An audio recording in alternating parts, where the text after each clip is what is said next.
And welcome back to another amazing episode of Careful Boys, where we're extremely careful. And today, we have Mr. Andy Nguyen in the hottest seat in the house. Let's welcome him back, everybody. We have Andy Nguyen. He is the owner of Bored and Hungry. What are the other things you are involved in? Matte Black Coffee, Hello Kitty Cafe in Las Vegas. And a bunch of other shit you sold. So many stores. Afters, ice cream, Damn. all this stuff. You have your hands everywhere. Very cool entrepreneur in the streetwear game. But now you have your ass in the hot seat. Welcome. What we like to do is, obviously, we want to get closer. You want to ask some, burning questions. It might heat up a little bit. Hopefully it does. But we're going to start off real cool and gradually get there. So Bart's going to start off with a super cold question just so you can feel a little chilly. All right. And then we'll make our way to the warmth. You ready? Let's do it. See this? I see 5 fingers, yes. Which finger is this? Ring finger. Dude, this guy's a genius. This guy's good. And that was a different style. He usually just asks you a verbal question, not an actual physical thing. Yeah, really bringing it into a different dimension here, Bart. That guy's smart, man. How did you know it's a ring finger? What the fuck? What Don't answer that today. what got you into entrepreneurship? I was trash in school, and I wanted to work with my friends. And so that's why I decided to do it. And it just went from there and it never stopped. Never stopped. You're married with kids right now? Yep, married and two girls. 2 girls? Yeah. How long have you been married? 5 years. 5 years. Yeah. How many girls you bang before you get married? Fuck. Jeez. Sorry, we'll warm up slowly. I just want to measure the room, you know what I mean? Just kind of see where it's at. My wife's, she's sending her divorce papers right now. Let you off the hook with that. It just comes out of the fax machine in the back. You got it right here. Oh, man. So I saw you work with Snoop Dogg on the thing. Like, how did that connection happen? So Snoop's son, Cordell, saw the announcement of the Bored and Hungry concept, and he's been heavy in Web3. So he reached out and DM'd me, and we kept talking from there. He actually showed up to the grand opening day. And then a week later, he gives me a call. He's like, "Hey, Andy, I got my dad on the line." I was like, "What?" Oh, shit. And so I'm talking to Snoop right on this, I didn't even know I was going to be talking to him. What's up, motherfucker? Does he still say fizzles? What's up, nephew? But when you do talk to him, he does sound like Sup, he's nephew? recording a song all the time. Hey, what's up? 3 to the 4. Do more. But he's good. He's good. He's at where he's at for a reason. When he DM'd you the son, did he say like, I'm Cordell Dog, Snoop Dogg's son? Cordell Dog? My name is Cordell Pup. He doesn't even call his dad he calls his dad, everyone calls Snoop Dogg Dog. If you're in the circle, you call him Dog. So he calls his dad. Oh, shit. He doesn't call him daddy? Nope. Oh. Did Snoop call you nephew? He did. Hey, nephew. Hey, what's up, Nizzle? Nizzle my rizzle my dizzle. We're on the phone call with Snoop, and he was talking about doing a dessert. He wanted to do a dessert concept, and then You should do corn dogs, dude. Dude, that's right up his alley. He should do corn dogs. he might be already working on that. Really? Wow. Yeah, he wanted to do a dessert concept off his Bored Ape character. And so now we're helping him launch a store out in Inglewood across from SoFi Stadium. No way. Whoa. Shooting to launch by NFL season, the start of NFL season. Whoa. And then he's also helping us, and then he wanted to work on the Food Fighters NFT side with us, so we just kind of cross deal. But we premiered the brand at 8Fest in New York City a few weeks ago. That's tight. I saw him, was he the one like DJing the VMAs? And then he was wearing like a Bored Ape sweater? Yeah, he is all about his character. I was like, oh shit, I didn't know he was so deep into the Web3 space. But I guess that's probably all part of like a big overarching He campaign. was actually one of the first people to get super deep into the Web3. You know who actually introduced him to the Web3 space? Martha Stewart, crypto and Web3. Martha Stewart? So she was up in it first. She's the one that got them on. Was he up in her? Just out of curiosity, do you know? I don't know about that. You didn't ask him while you were talking to him? I just feel like that's the question of the century. Yeah. Yeah, but Martha Dog. yeah, Martha Stewart actually put him on. But being in the office with Snoop the first time, I didn't know he was gonna come into. I was at his compound, and we're in a meeting, and I've already been there a few times, and he still never showed up. This one, he just randomly walks in like 30 minutes into our thing already. And I turned around, I was like, Oh shit, he's actually here. Whoa. Sitting there for an hour just talking to him. I'm looking at it. I was like, man, is this real right now? What's going on? Does he see walk into the building? Or? I wanted to see walk around the building. But there is a lot of blue. He spells everything he wants to say. Yeah, is his whole wall like encrypt, like bandana print and stuff? There's the poker tables all blue bandana. Dope. Wow. The floor is a blue floor. Did you meet his designated blunt roller? Yeah. I met her during we've shot a podcast interview there, and she's just in the room rolling the whole time. And I didn't know. And I figured at the end I was like, oh, she's the one. She's the one that's rolling 24/7 for them. Whoa, that's so cool. Oh, it's a lady? Yeah, there's a lady. Probably more delicate touch, you know what I mean? I didn't know that. Like 70 plus grand a year. Or does he have different rollers all the time? Possibly. I just saw her. I've just seen her so far. Oh, yeah, she's in the room while interview. She's sitting in the back. In terms of all of your, and I know this is going to be a very loaded and complicated question, so just like whatever comes to mind, but like what are some of the highlights in your just like entrepreneurial journey, like things like meeting Snoop Dogg, opening this, what are certain things that you just like considered maybe like top 3, top 5 moments in your own journey? I think just biggest things that have changed my life was getting kicked out of school and getting back into my high school. A year later, it was getting back into high school. Yeah, that's a big moment in my life, which changed a lot of my confidence level.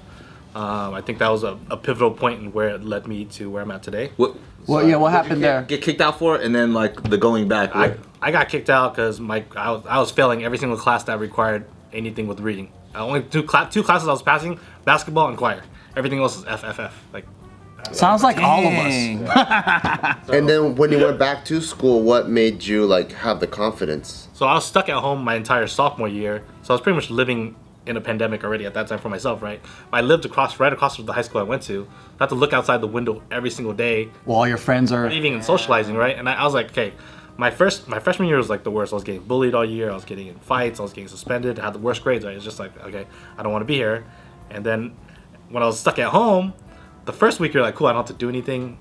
And then week 2, 3 pass by, you just see your friends having a good time. And you don't got fucking internet like the way that we have today. That shit's boring. You're watching MASH on TV. You're watching all the soap opera. I Love Lucy every day. Dude, Little House on the Prairie. The Andy Griffith Show. Golden Girls. Maury. All kind of fire though. Gives you nightmares hearing these shows. So stuck for home for a year, you start, thinking about a lot of different things. And I was like, I just want to be around people. I just want to be around people, and I was like, I'll do whatever it takes. So either I can finish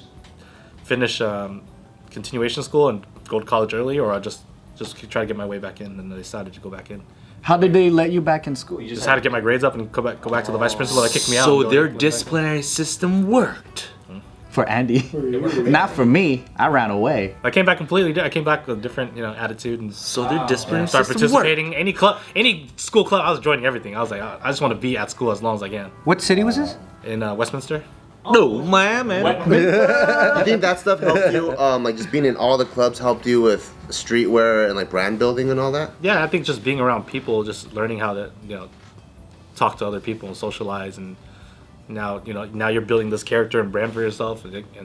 So what was another landmark, especially in your entrepreneurship journey, where you're like, oh fuck, like I can do this, or we're doing it? The clothing brand was a big part of it, right? Because I came, I'm just a kid from Little Saigon, and the next thing you know, I'm doing collaborations with all these big brands and working with all these rappers, and those are things that you don't picture as a kid. You're like, how's this gonna happen? Because when I was going to college, and I was taking career planning classes, figuring out where I wanted to go, they're making take all these surveys, right? And all the survey, my head, I was like, I'm gonna be a sports agent, I'm gonna be a music producer, A&R or something. And then the things that came out were like office admin, like janitorial work. It was literally said that, and I was like, Oh shit. I'm not doing this. I'm out. So you would have been a sick janitor. Probably swagged out one, right? Sick, it's just street brooms, swag mop, gold-plated fucking mops and shit. Yeah, and then man. the clothing thing was pivotal for me, and I think Afters, the early success of Afters is actually also very pivotal because those are unexpected things that happen. And when I did clothing, I thought if this clothing thing didn't work out, I'm fucked. I don't know what I'm gonna do afterwards. But once Afters took off, I was like, now I got the confidence level. I was like, if anything were to happen, I'm gonna figure it out. Especially in that spread, right? If you can do fucking a t-shirt and then you can make an ice cream flavor, that's like a very, very broad spread. Yeah. So you kind of left your comfort zone and you started from almost like from ground up again, but then you took what you learned from streetwear and then you got into food. That's tight. Which is similar with what I'm applying now. Now I'm doing it into NFTs. NFTs and Web3. Yeah. You know, tying in what I know from the past, like everything, and now weaving into this world. And if I didn't go into the world, I wouldn't be working with Snoop Dogg or Bun B and all these people right now. That's tight. In your entrepreneurial journey, what was like the hardest time?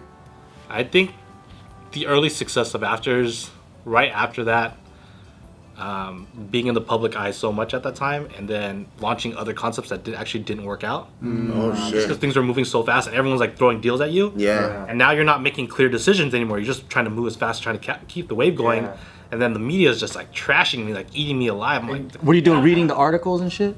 yeah, of course I'm reading. Everyone's sending it to me like, hey, like look at those guys. Like, What were you getting trashed for? If you, it's the you don't want- like I had this noodle concept that we launched in Little Saigon, and I always wanted to do a Vietnamese concept back to the community, but the concept just the chefs weren't on board, the partners were stealing, like a lot of things that didn't work out. We even had a car like run to the store and then dip out, and everyone's like, look at these guys just getting insurance money and going buying themselves like supercars and stuff like that. But it was just a fucking fucked up driver. Whoa, that's All this crazy stuff was happening, and then the concepts itself weren't. But you got a Weren't supercar coming out out to of my- it. Huh? I was like, wait, hey, tell me about the car. No, just kidding. So the concepts weren't coming out the way I would execute normally. I was like, it's not coming out to my quality. Yeah. So I'm just like getting burnt out at the times. Like, hey, this is not fun anymore. I did this to change the game and help build the community, but now it's like firing back at me. What do you think caused all of that? Like, one after the other. I think a lot of egos amongst partners.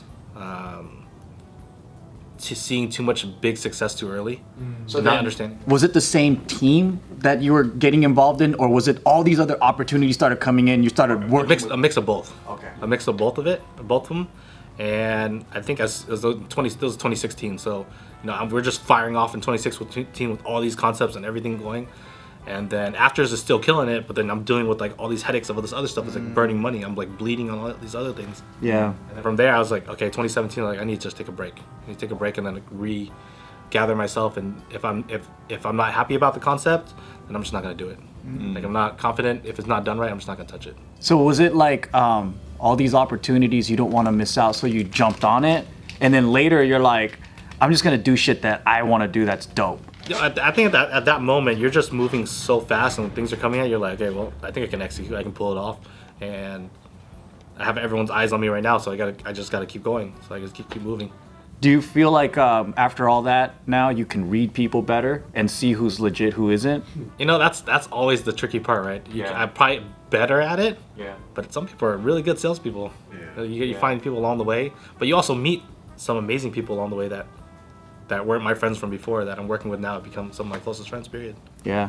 So that's tight, man. It's hard to decide who to work with and not work with, because you want to keep the opportunity open, and my intention and goal is to help people, right? Like to help other people and provide opportunity for them. And sometimes it works out, sometimes it doesn't. I don't like to say that it's a good or bad thing. It's just everyone has their different version of what success looks like and how their path to get there is. Do you ever get in a fight with your wife and you go, do you know who the fuck I am?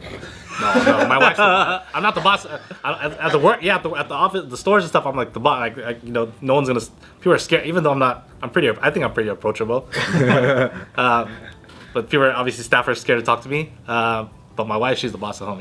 If you meet my wife, you'd be like, oh shit, he's not that. You don't go like, how many stores you have? Yeah, you gotta hit her with that. Yeah, you can't say that to Vietnamese girls, dude. You can't say that. My ice cream's blue. Color's your ice cream. I'm gonna ask you a personal question, obviously.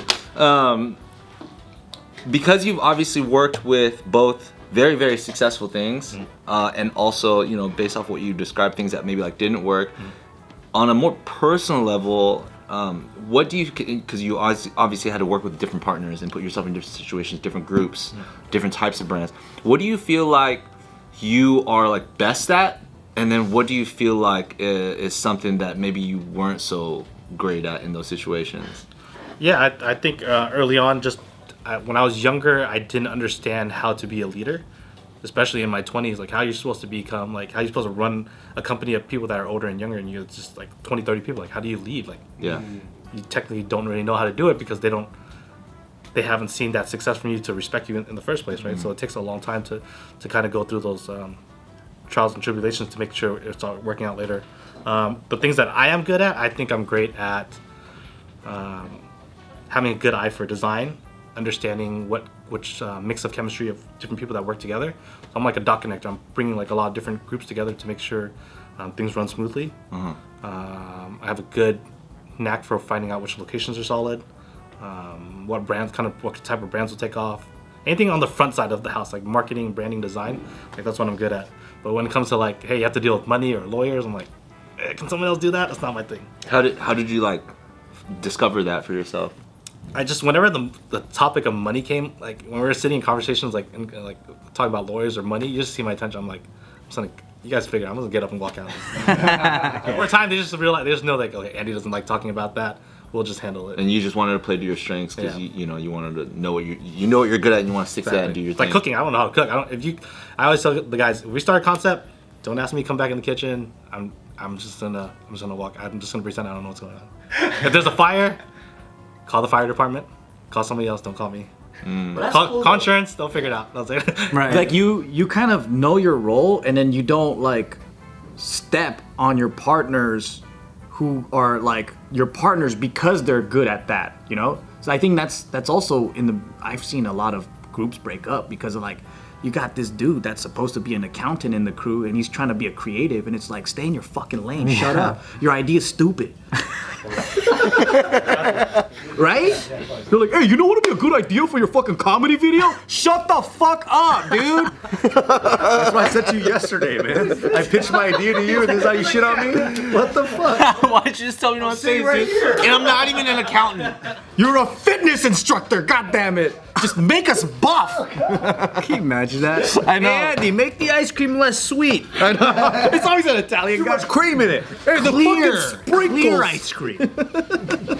I got a great idea. You put cookies and you put fucking cream together. How about that? We're only doing ice cream after. What about before? Nobody cares about this. Now that's the concept. Too much black. What is this?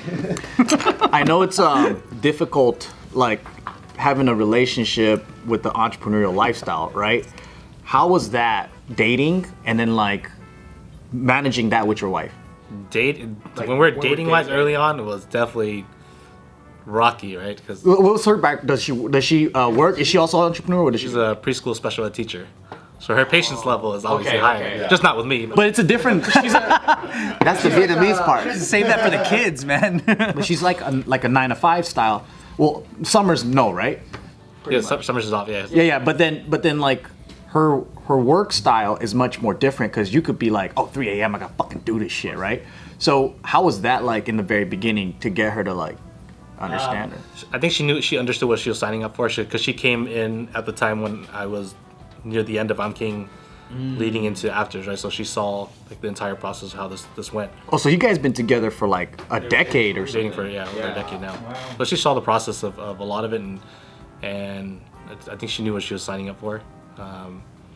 It's definitely not easy, but I think over time, especially when we started having kids, then now I learned more about like, hey, I need to block out the hours I block out now, and usually like 4:30 to 9 o'clock is my time with the kids, and if you call me, I'm probably not gonna pick up. So you kind of shut out 4 p.m. to 9. You just have family time. Because work's gonna still be there. I think before I had kids, I was working like a madman. Once the kids came, I was like, okay, well, now I gotta give them attention. So kids make everybody lazier, huh? Bart got lazy after Taiko. Damn, everybody, man. With all of your experience, with all of your knowledge and stuff like that, what's something that one you really want to do moving forward? You don't have to disclose anything you don't want to. And then also, what's something you would like never want to do again that you've already done? I don't want to do the things I've already done. So you always want to do some new shit. Yeah, because it doesn't. What's the point? Like when I talk about food, moving forward all the time, I was like, hey, like, what am I really trying to prove? Like, what's my end goal? I'm looking at different industries. How do I disrupt? How do I build better communities? Like, there's different. Disrupt, dude. You just exited afters. Now you make befores, and you just roast them. No, you gotta do after-ers. After-ers? Or currently. Currently. You just gotta do a currently ice cream. Currently. Like, those guys are after us. Okay, so you don't want to do anything you've done before. Yeah. What's something you want to do moving forward?